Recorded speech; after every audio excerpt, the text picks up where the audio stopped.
overall, really, I would give this Hygger light, I don't know, like an Watch the video. 5 out of 10, whatever that means. What's up? Welcome back to Bob Moss Nano Tanks. Hope you're all having a good one. If you're new here, make sure to hit that subscribe button. So I'm here today with a full review of that Hygger light that I got a few weeks ago. It's the Hygger, the Hygger HG-957 60 watt Planted Aquarium Light. Once again, these guys did send this to me for free, but I am going to try to be unbiased. I'm going to give you the pros, the cons. I'm going to compare it to the lights that I have set up already. Speaking of that, on my light rack, or on my on my tank rack right now, I have T8 shop lights is what I'm using, and they're hooked up just onto a power bar with a timer, and I'm able to chain them together. They're not the brightest. If I was to redo everything, I may go with T6s, but the T8s are working fine for me. As you can see through the B-roll footage I'm showing on this screen, there is plenty of biofilm and algae growth in each tank, so yay. I have also used a variety of night crew lights in the past. You can see my collection here. I have the G2 light, just a short one that I got. I originally got this just for the 5-gallon Chi tank before I upgraded to 10 and 20 gallons here. I have the what they call the bright LED. I have 2 of their Planted Plus LED lights, and I have the slim LED light. They do have different specs and numbers when it comes to their light spectrum, their luminosity, all that different stuff, all the number, you know, the light numbers that we don't really know. None of us actually know what they mean, but the higher the better, right? But in general, the night crew lights are basically the same build, and then they just increase the wattage to increase the brightness of the LEDs. Funny story here before I get into the light review. A couple days, maybe a week after they sent me that light, I actually bought another Hygger pump. I upgraded my pump from the 5 watt to the 10 watt version in order to filter these extra 10 gallons and hopefully these 20 gallons that I'm adding that I showed you in some past videos. So yeah, I apparently just like Hygger products already, but once again, I'm going to try and be unbiased here. Alright, so let's get into the review.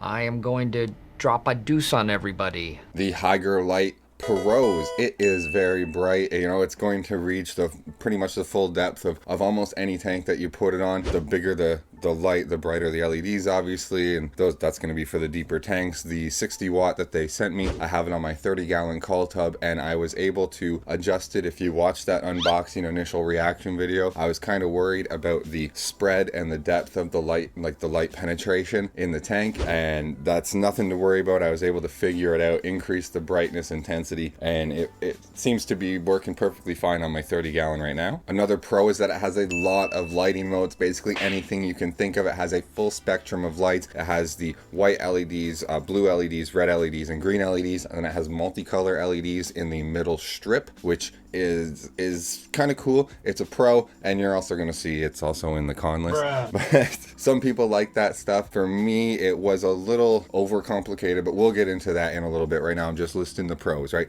So pro number 2 is tons of light modes. Number 3 here, it is very programmable. Basically any light cycle you can think of, you can have it even change colors throughout the day. You could have it start with a blue LED, switch to green, switch to the full spectrum, switch to purple. It's very interesting what you can actually do with it when you start playing around. Once again, this is one of those things that is both a pro and a con, but for now I'm leaving it in the pros list. We're just explaining the good stuff. I'm trying to. And the amount of programmability is definitely a pro for a lot of people. I do like built-in timers compared to what I said earlier. My T8 shop lights, they're all hooked up to a power bar, and that power bar has a timer. It's built in. You don't worry about fire hazards in my house. Where if you have lights that have built-in timers, you could actually run them all on different lighting schedules. Wow. And you can just hook them up to a generic power bar. You don't have to worry about these special ones with timers that cost more. And yeah, the built-in timers, big pro there. Another really good point is the light unit is sealed, so moisture doesn't seem to be affecting the LEDs, where you'll see with the night crew lights, I've got them wet a couple times and some of the LEDs die. This one, it doesn't seem to care. They don't have any warnings that it's not water resistant or anything like that, and I don't have well, you'll see, you can see my setup on the call tub here. I don't really have a lid over the light, so yeah, big pro there is the water resistance. And then I kind of mentioned this with the brightness, is that it's a full spectrum of LEDs. I don't think I have any LEDs that have all these. Maybe the Planted Plus ones do. Nope. But yeah, this has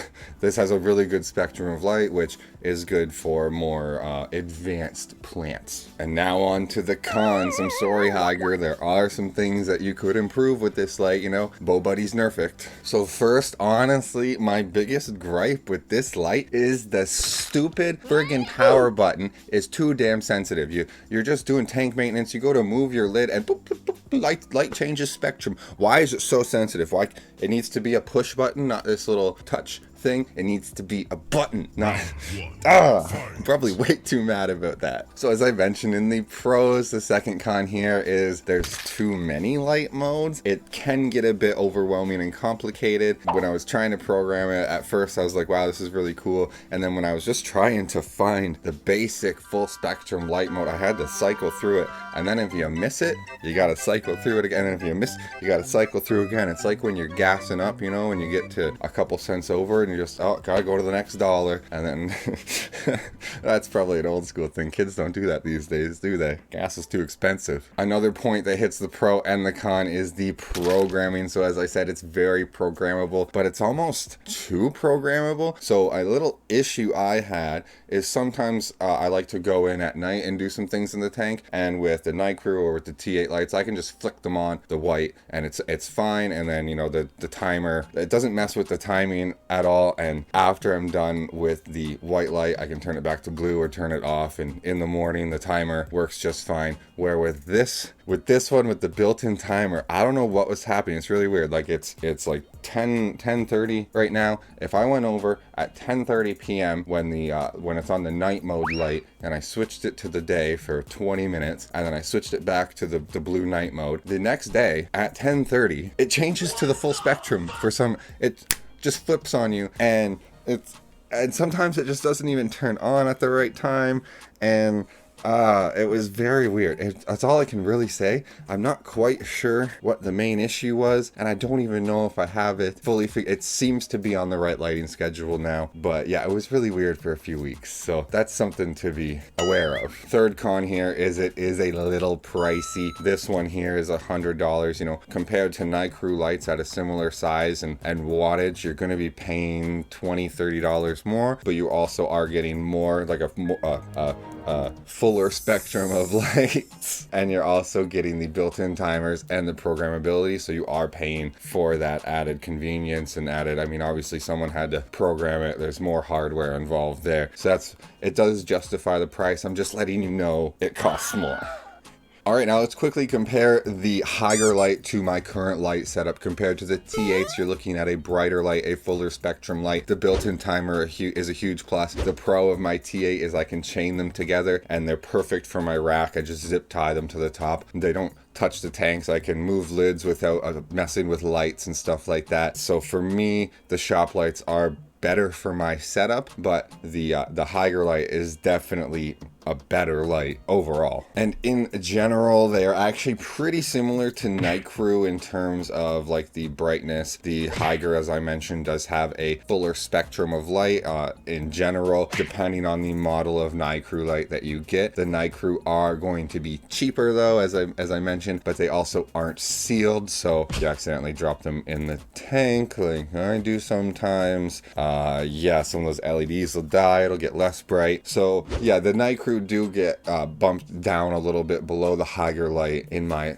light rankings when you're looking at it that way. As well, just to mention quickly, the night crew lights usually don't have as many modes. They're usually not as programmable, and depending on the model you get, they probably don't have a built-in timer. That may be an additional cost. You can get the night crew timers that plug into their power cords, or you can do like I do and like use a power bar or a timer on the outlet to have the timer yourself, but that is once again an additional cost. Overall, really, I would give this Hygger light, I don't know, like an 8.5 out of 10, whatever that means. In general, it is a very good light. The built-in timers and programmability are huge pluses. In general, you know, depending how you think, it could be a con, but they are pricey. So, you know, it's really up to you what you want to do. But I would recommend this. If someone asked, I would tell them that it's a good buy for sure. So that's all for now. Thank you so much for making it to the end of this review. Once again, this was sponsored by Hygger, but I thought I was pretty fair. I thought I was pretty neutral. I came at this, you know, I only gave them an 8.5.